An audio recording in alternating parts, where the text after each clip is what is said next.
Well, thank you for staying up with us tonight. I'm Rolly Hoyt. And I'm Faith Witter. The sun returned today as the remnants of Francine finally left the state. But as we told you last week, one of the biggest concerns here has been the potential for millions of dollars in damages for rice and soybean farmers. Tonight, THV 11's Ashley Godwin caught up with the farmers to see how they are faring. Ashley?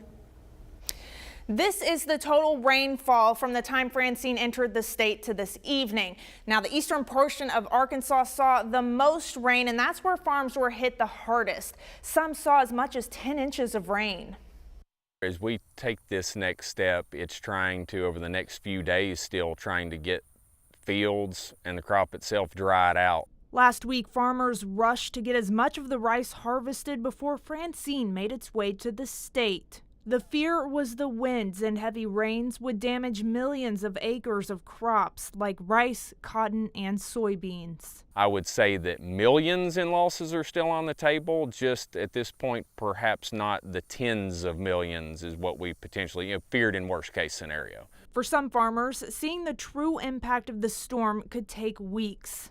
First, the fields need to dry out before farmers can start harvesting again. Now it's not just the crop, it's we're worried about rutting up fields. They're so muddy because they're so inundated with moisture at this point.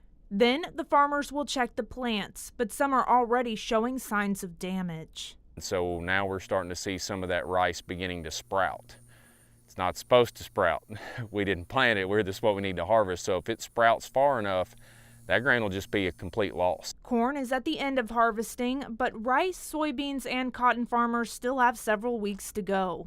Quality adds up quickly. Quality loss adds up monetarily very fast, but certainly not to the degree as just direct yield loss. In Carlisle, Ashley Godwin, THV 11 News.